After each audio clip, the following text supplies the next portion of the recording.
nandito lang sana kayo, hindi na siguro ako pabigat sa kanya. Bagamat parehas na aktor ang mga magulang, hindi naman daw agad pumasok sa isip ni Ina na sundan ang kanilang karera. Gusto ko maging vet kasi mahilig ako sa animals. Gusto ko maging doktor. Madami. Gusto kong maging Broadway singer. Yes. Madami talaga. Ang dami kong gustong gawin.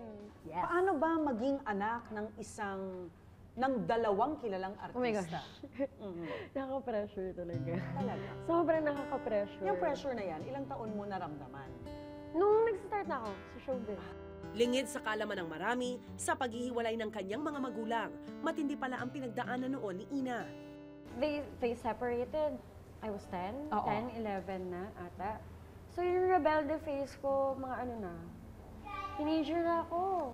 Why? Because you wanted attention? O ano? Gusto mo- Siguro, I wanted more attention. Oo.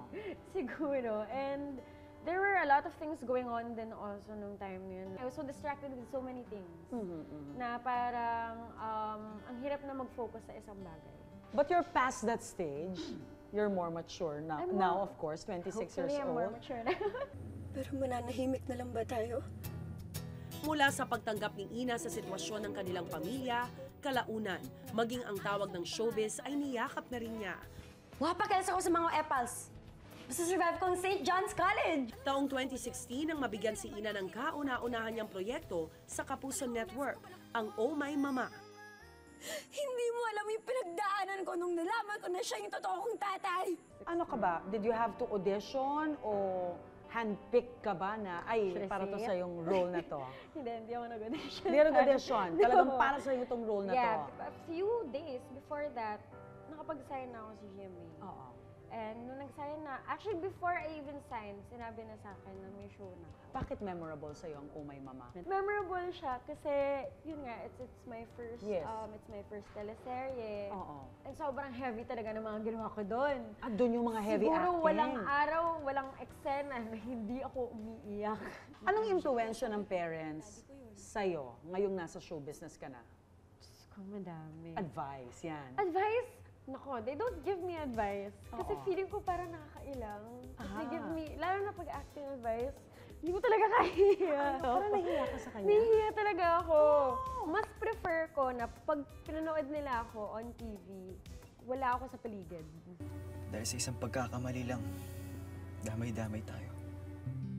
Mas naging memorable pangaraw ang project na ito dahil dito nakilala ni Ina ang kanyang ka-love team noon na si Jake Vargas. Nakasalukuyan na niyang boyfriend for more than 2 years. Simpleng tao, pagmahal sa pamilya, and sobrang nagustuhan ko yung ugali niya. Sobrang bait. Alam mo, Maricel,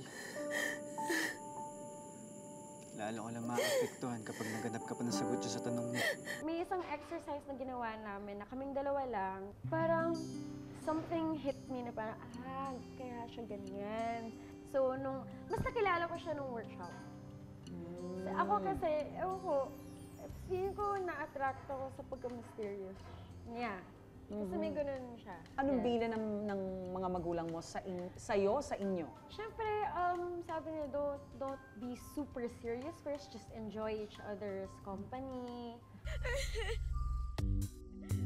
Sa sumunod na taon, nagkasamang muli si Ina at si Jake sa remake ng hit Telefantasia na Encantadia. Dito, gumanap si Ina bilang si Deshna. Kung hindi nyo na itatanong, magaling ako magpaamo ng mga argona. Ano, okay ka lang ba? Hi, babe! At ngayong taon, muli nating napapanood si Ina sa drama crime series na Ikalimang Utos. Hindi sabi sa akin! Ano? Ha? Musok ba? Hindi dito! Ano bang role mo dito? Ako si Joanna Alfonso. Isa siyang mapagmahal na girlfriend, na babae. Siya yung tipong kahit masama na yung ginagawa sa kanya or nangyayari sa kanya, she always sees the good in it. Citadel! Kasabayan din ni Ina ang mga artistang sina Jean Garcia, Valerie Concepcion at ang kanyang tita na si Jelly de Belen. Tina, kapirasong bata na matakaw. Matakaw siya. Mahilig siya sa seafood. Mabilis mag-digest. Very sweet naman. Makulit. Makulit si Ina. In all ways. Bukod kay Tita Jelly, katrabaho muli ni Ina si Jake. Mas okay na katrabaho ko siya sa kasama ko sa trabaho. Mag-eksena kami dalawa. Kasi ano kami, wala na kami ilangan sa isa't isa.